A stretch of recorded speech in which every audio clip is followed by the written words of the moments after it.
Get to the church blind! Get to the church blind! Go! Now! I'm Pete Mitchell, and he's Peyton Jones, and you're listening to Hardcore Church Planning, the companion podcast for the Church Planner Podcast and Church Planner Magazine. Each week, we'll bring you interviews from planners who are in the trenches making it happen right now. These active church planners bear it all, share their successes, their failures, and what they'd wish they'd known when they were first starting out. Listen in to discover how God is working in their church plans.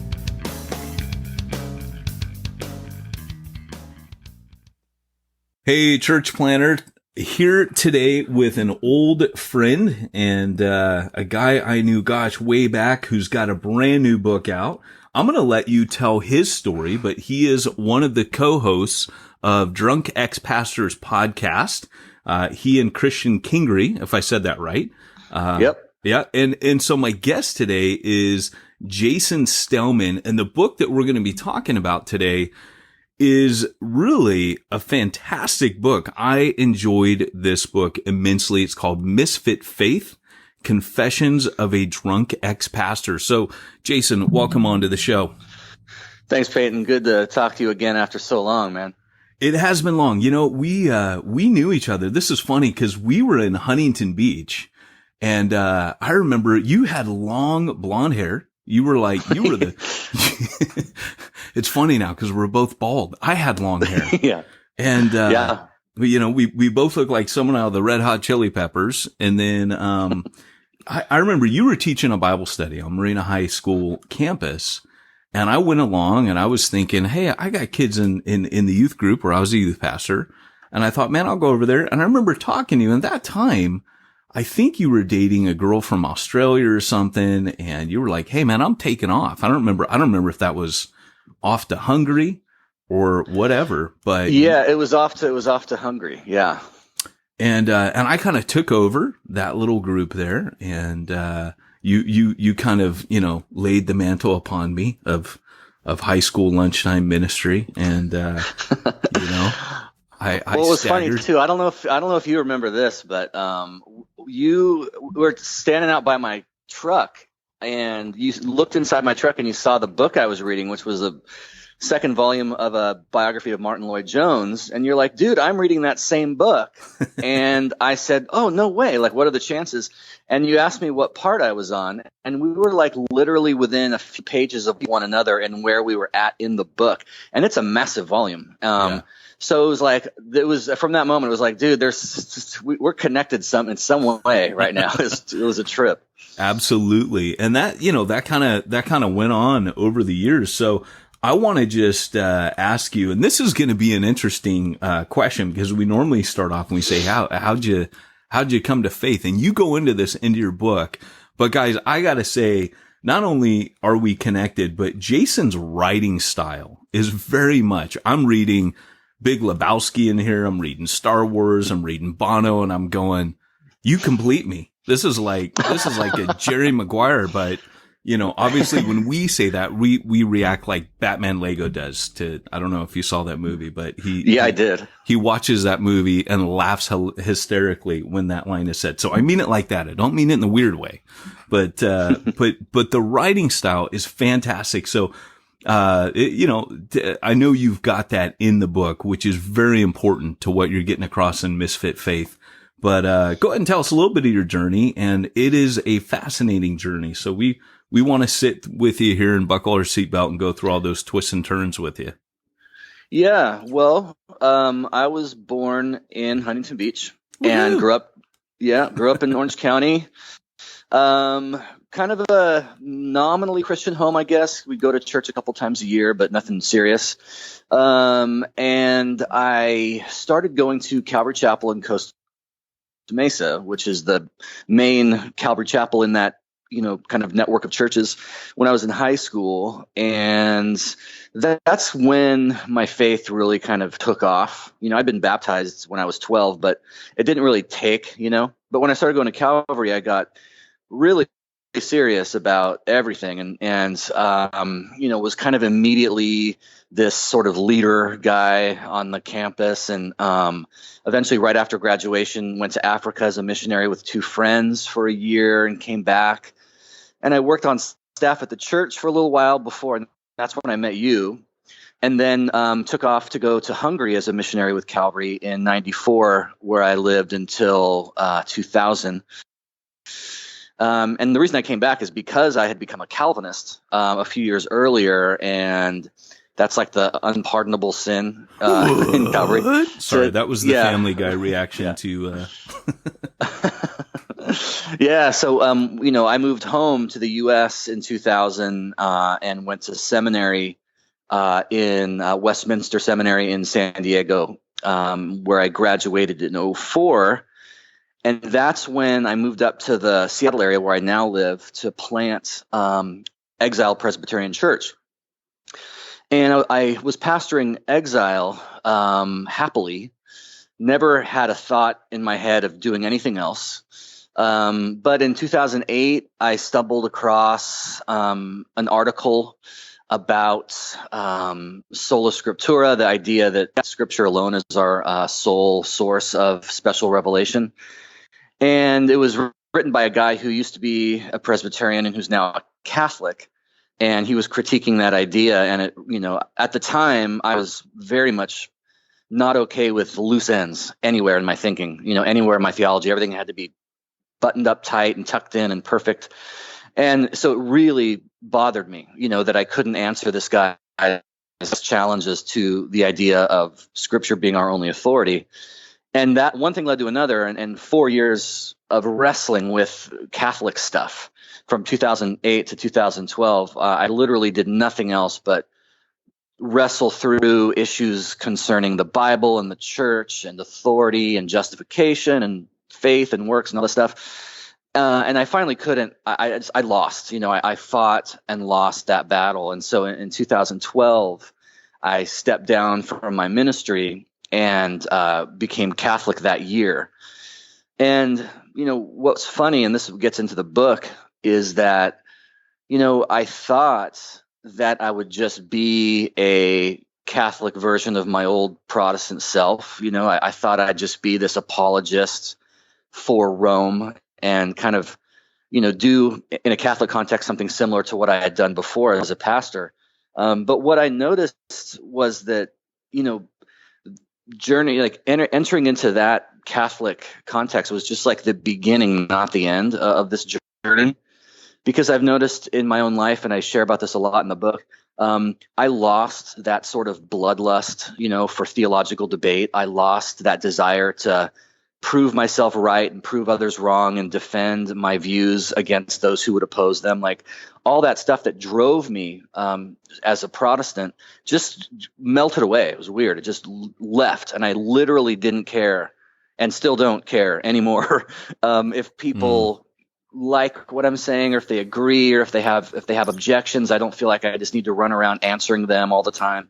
It's been a weird, this kind of ideological, theological shift in me gave way to this way bigger existential shift in me, to where I actually wrote a whole different version of Misfit Faith, had a different title. It was a completed manuscript that I submitted. And it was so polemical and so argumentative and defending myself and all this. And I hated it. I asked my publisher, like, can we not, and can I start over? And they actually said, yes, if you don't like it, then start over. And that's what Misfit Faith resulted from. Which is really rare. I mean, there's a lot of work that goes into it at that stage. So that is rocking. I remember reading that in your book and going, wow. I've read your book almost twice. I took it on an airplane. This book is a cannot put down book. I mean, it is that well written. And then as I was reading it, I tucked it in, cause I put it down and I stuck it in the little, what do you call that thing? Like the little folder that they give you on the front of someone's chair in front of you. Yeah. Where they stick the magazines in the barf bag and stuff. So it was left on an airplane, and all I could think of was A, I feel bad because I left Jason's book on there. And B is it kept going through my head, that video, Learning to Fly by the Foo Fighters, that two, airline stewards are going to find it, get high and read it and get converted. And that was kind of my, secret hope. Hey, you never know. You never know. But, But the funny thing is, Jay, hearing your story, I don't know if you felt this because you and I kind of followed a similar journey. I got a little blackballed, not quite like you. Didn't get kicked out while I was on the mission field, but I remember looking back years later when I blew out the other side of being a hardcore Calvinist. I remember just becoming. I told you before the interview, I'm like Franken Christian now, where little bits of me sewn together from the different places I've been. But I remember kind of thinking, my timing is really bad because right about the time I stopped being reformed stuff was the hotness. And when I was reformed, it was the devil. And I just remember thinking, man, my timing is really, really bad. But, you ruined it, dude. It was awesome. It was awesome. And then you became Calvinist and it just blew it. Yeah, I blew it for everybody, didn't I? I started causing waves. No, it's funny, man, because I just remember at the time thinking if my timing were better, if I had gotten that backwards, it would have been, people could have liked me, darn it. But I think one of the great things that you bring up in this is that humility, and I think that is so important to where not only people outside of the church, but people within the church. Where I think within the church, even people are getting tired. You mentioned being super polemical. Talk about the humility that developed in you, because you and I aren't naturally humble guys, right? I mean, that's fair to say, right? We're not known. Yeah, that's true. So tell me a little bit about that, because that really kind of permeates the book. And I don't know the book that was, but I know the book I read, and it was refreshing. What was that journey like that God took you on?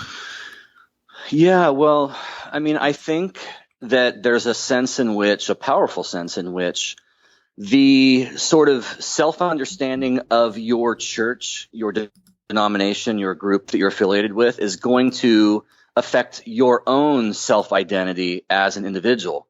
So when I was a Protestant, and especially when I was a Presbyterian, we understood ourselves to be the antidote to the Roman heresy. And when the whole existence of your church is a response to some prior problem, then it affects you as a person. And so I felt like it was my right and my duty to run around and argue with people and try to convince them, to be Presbyterian and to accept John Calvin into their heart and all this stuff. But when I became Catholic, the Catholic understanding, the Catholic Church's understanding of itself, is completely different than any denomination thinks about itself. A lot of times, Episcopalians or Baptists or Lutherans or Methodists think of Catholics as just another denomination among the pantheon of options out there in the free market.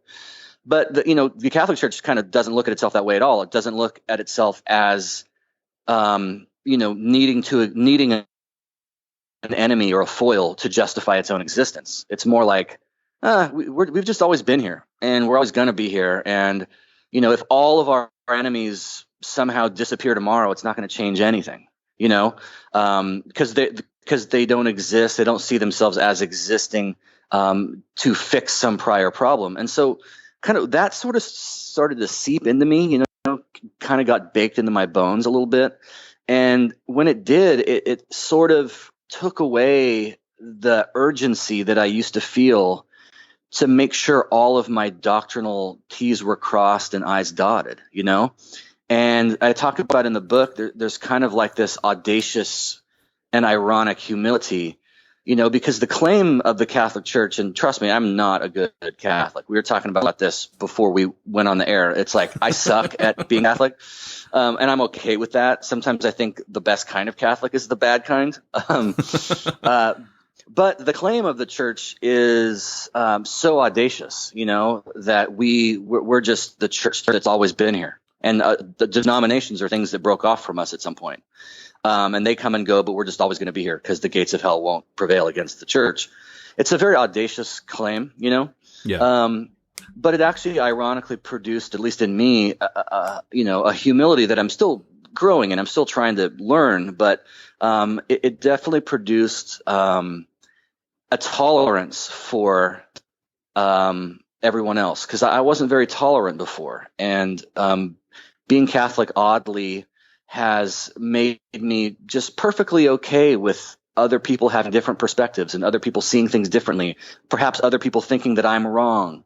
That's okay with me. Yeah. I say at the end of the intro of the book, I can list off by name like at least 100 people right off the top of my head who are going to hate this book. But part of the liberty of not being in the ministry and being an official spokesperson of Jesus anymore is that I don't give a toss who agrees with me and who doesn't. So there, Yeah. And so that's, go ahead.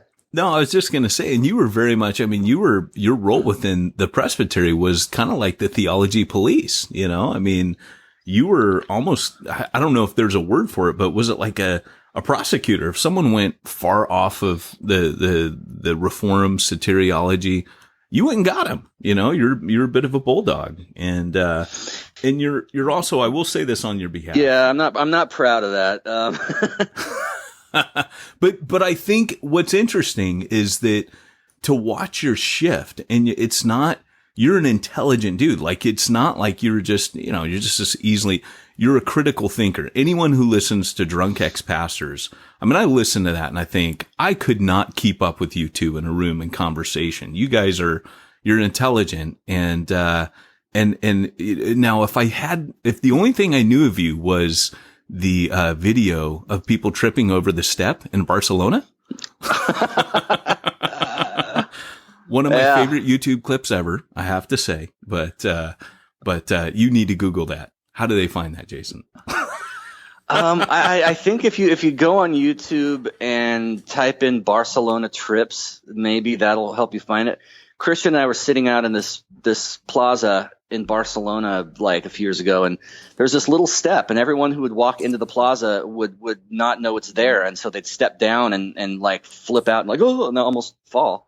And Christian got like 5 minutes of video of it, and I'm just in the foreground just laughing about all these people. That was pretty funny. So, and here's kind of where I'm going with this. For our church planners, they are constantly, and I think church planners tend to, you kind of develop this because you're always talking to people, particularly the church planners I think our audience caters to, which is not your big box church plant launches, but more your guys are going to go into a community, settle in there, become a part of that community, appreciate it, learn as much from it, have that kind of humble stance that they have to learn to listen to people a lot. And that's one of the values, I think, of what you've brought to the table with you and Christian. Christian is an ex-pastor. He was an if I'm not mistaken, I didn't know Christian, but wasn't he a missionary pastor also in Hungary at the same time? Yeah. Yep. Mm-hmm. And so now he is an atheist, and the conversation, he's an agnostic, sorry. And your conversations together, to me, have immense value. Just listening to you two talk, because you often talk about, Christianity or just, world events and a whole host of things, and Bieber. And, it is to me very enlightening to hear that and to watch that you yourself still believe with your best friend who does not. And I just think that kind of ability to listen is one of the reasons, again, that I have you on here, because I respect you. And it's easy to dismiss somebody when they make a change that maybe you yourself haven't made. But when someone you respect does so, you listen to them and say, oh, wow, that's interesting. Yeah, thank you. And one of the things, too, is that, until a person has done an about face with regard to some belief that he or she has had that they no longer have, like until you've changed your mind, it's easy to, hold on to all of your beliefs with such a tight grip because you've never been challenged and have never had to, rethink anything or admit you may have been mistaken. But once you do, change your mind about something significant, what I think that ought to do and what it's done for me is make me hold all the other beliefs I still maintain with a looser grip. Because I know what it's like to have not thought it through or not maybe emphasize things correctly. And so there's a line in the book where I say the beautiful thing about being wrong is it frees you up to do it again. And there's something about, having, especially in my case, because, stepping down from the Presbyterian Church was like a public thing, and it was a real big, scandal or whatever. People were super pissed off and everything. So it was done in the public eye. But the nice thing about it is that I realize, the provisional nature of all the other things, I think, Yeah. And so, if I was holding on to this idea so tightly, but then I've let it go, then I think, wisdom dictates that you hold the other things that you maintain with a looser grip, knowing that you've been wrong before and it could happen again. And you can see it as a step along the way, an opportunity for humility, rather than being so threatened and so scared of being challenged, which is how I used to be. Now I welcome it because it's like, well, the cat's out of the bag. I don't know what I'm talking about. So bring it on, Yeah, there's a lot of peer pressure in the circles you guys have, you and I have come out of. But here's the interesting thing. I was never a Presbyterian, but I was overseas at, in Lloyd Jones's circle, which, they would call themselves Welsh Calvinistic Methodists. But the interesting thing is that, I can remember first coming to faith, very similar, and that's really well said. I remember coming to faith, and I picked up Revelation, like you do. I'm reading through Revelation, and it clearly looked to me one way. And then I started listening to Christian radio, and all the preachers were telling me, hey, there's this pre-trib rapture, and this is going to happen. And I remember going, okay, I'll believe that then, because these guys know better than me. And I believe this whole system, which what really got me in trouble, in the early days, when I started wasn't so much Reformed theology, because I remember talking with, Chuck Smith, who was a, great guy. I mean, amazing dude. And, just chatting with him and said, hey, I'm more Calvinistic. And Chuck just laughed and said, hey, if I read Spurgeon, I actually told him I was a Calvinist. And he said, if I read Spurgeon, I lean that way. But if I read Parker, I lean more Arminian. And he goes, just depends. And he goes, I would just suggest you read A Balance of People, which I thought was pretty good advice. And he was really cool about it. And then I go, oh yeah, one other thing. I believe that we're going to go through the tribulation. And he goes, yeah, that's a distinctive. I was like, okay, I guess I'm out. And it's all fun and games until you get your eschatology wrong. That's right. And what was funny, man, is like I went through that same thing, but then as you mentioned in the book, you actually say at one stage, I exchanged one dogma for another. And it's kind of like that 1-2 punch, perhaps, that when you go through the second time, because then later, years after, I had a very similar experience, and I came out of the backside. Now I had my teeth stomped out, by a nasty church situation, and was like, I'm done. I quit. God, you're okay. I'm mad at you, but hate your people, and ended up accidentally church planting in a Starbucks. But my relationship was trashed. And it was the greatest favor God ever did me, because prior to that, I was like the Reformed poster child, I was like the protege, and blowing through that, exactly the same thing, that I've never held a view, with the same confidence back then, because, you would read only certain authors from certain camps, and you would kind of, maybe with, forceps, hold something from another camp and read it, maybe to gain an illustration. But there was this suspicion. And I think once you blow through, you start reading guys differently, like Lewis, I was always told he's not evangelical. So I read him. Now I feel, gosh, the older I get, either I'm a Bonoist, that might be my new denomination, or, we should start that, Jason. We could start our own denomination. And, here I am seducing you out of the Catholic Church right away. Look at that. But, dude, we're going to be rich. We'll make dozens of dollars. Oh yeah, man. Royalties, everything. We got our worship sorted already, you know? Mm-hmm. But, here's the deal is you just, you know, again, just commendation for the book. Guys, you know me. If I don't think the book's that great, I'm not going to have Jay on here. It was a good book. And here's the deal is not only does he start out there, but he walks you through it. And if I can say this, I remember reading this and I had gotten to that part on the plane. Like I said, it was a couldn't put me down book, but when I did put it down, I lost it. So, but I got it back. They sent me a new one within like 2 days, man. They were on it. So I got that copy, finished reading. But can I say that you actually probably were more gospel as a Catholic than you were Presbyterian? You painted a picture of the relationship with God that was truly, truly good news. And coming from Presbyterianism, you know what I mean by that. And it really came across, man. I really was like, wow, this is gospel. This is pure gospel. And it's not from the same theological construct. The systematic theology Jason once held was dismantled. But I felt like the gospel came through more powerfully than just about I'd ever read, man. So, well, thank you. I mean, that means a lot. You know, a lot of it was just born out of spiritual crisis and necessity. You know, because it's like the vestiges of my old life were just kind of, you know, being ripped off, and it was all crumbling around me. And I got to a point where it's like, look.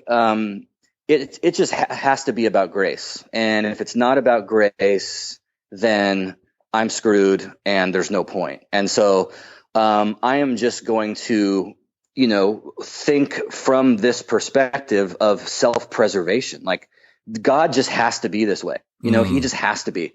And if I'm wrong, but if I'm wrong and he's a judge, then I'm screwed. You know, I'm without hope. But if he's a father, then I'm just going to act like a child before him and treat him this way, because otherwise I've kind of got enough mistakes in my rearview mirror to not think that I'm going to score any holiness points ever. So, you know, so a lot of it was just me writing out of desperation. Like I just have to relate to God this way. And if this is not the right way, then oh well, but you know, I'm going to, if I strike out, at least I'm going to swing and not, you know, get called out on strikes. Well, you know, it's cool, man. She's a baseball illustration. Yeah. You know, I don't know anything about baseball, so that one went over my head. Oh, no pun intended. No pun delivered. But here's the deal. You know, reading through that, this is one of the things I loved about the picture you painted of Catholics. And I think Catholicism has always done this well. And I think I do it particularly well in my private life, although I may not always want to admit it publicly. But it's this idea that we're giant screw ups. That's just what we are. And in any theology that doesn't cater to the reality of what you read all throughout the pages of Scripture, everybody's a screw up in Scripture. No matter how you boil it down, they're all screw ups. And at the end of the day, I am, because I know me. My wife gets a glimpse of what a big screw up I am. But I know me, and I know me better than anyone. And I know me, you know, just about any walk. And there's always this idea that, you know, maybe I'm just alone. And everybody feels that because everybody's a screw up.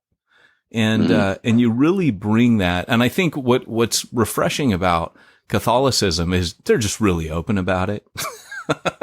Yeah, we're all screw ups. What were you thinking? And you bring that out in the book in a unique sort of way with Jason Stellman's skin on. But, brother, hey, we're running out of time here because this is a 30-minute podcast, unlike Drunk Ex-Pastors, which, kind of tends that's like a marathon, isn't it? It's a big one, but it's enjoyable. Yeah. It's like over 90 minutes is a short one for us, but you know, to each their own.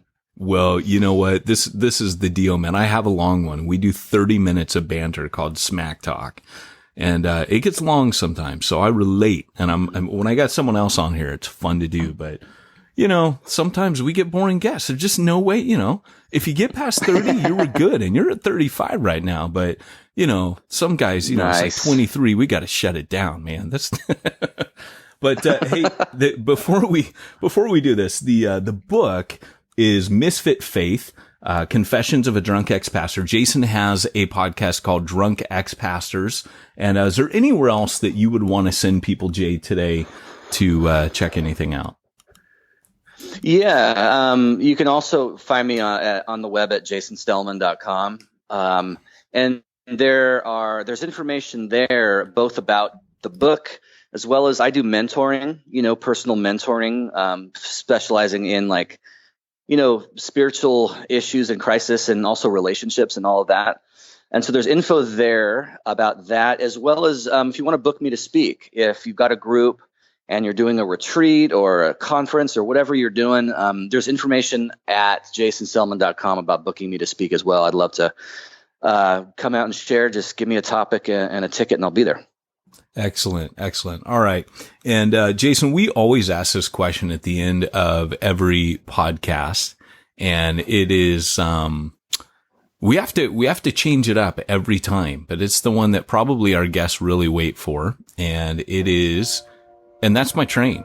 So if you ever listen to, of course you did. You watched Mr. Rogers as a kid. They had the trolley. I get the train, and that signals us, hey, it's about time to leave make-believe land here and go back to wherever children that watch Mr. Rogers come from. But anyways, the question is, if you and Christian, since he's your co-host, were to get in a physical fist fight, who would win? Oh, that's a good question. I think he would probably win because first of all, he has like huge calves, and so he'd probably just like steamroll me to the ground. Wow. Because I have zero leg muscles, and I'm really lazy. So fighting is just a big pain.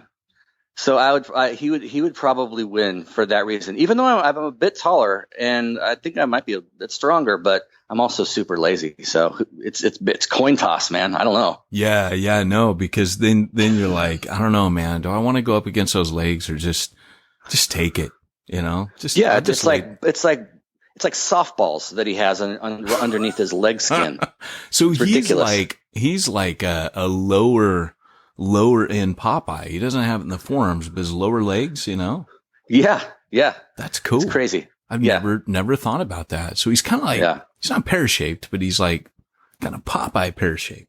He's got pear-shaped Popeye legs. I mean, something like that. Yeah. We got to be careful because this dude, we don't want to feel the wrath of these calves, man. We gotta back off from that. He could choke us both out with his calves. But he's up in Washington, right? So I don't got to worry. No, you're safe. You're safe. All right. Well, cool. Hey guys, Misfit Faith, Confessions of a Drunk Ex-Pastor. My guest has been Jason Stelman. Jason, want to thank you for coming on today. My pleasure, Peyton. All right, Arnold, sign us out. Remember, if you are called to church planting, go hardcore or go home. You've been listening to Hardcore Church Planning. Hardcore Church Planning has been brought to you by the Church Planter Podcast and the Church Planter Magazine, which is available in the App Store for both Apple and Android devices. If you like this episode, leave us a positive review. If you didn't like this episode, we'll be happy to give you your money back.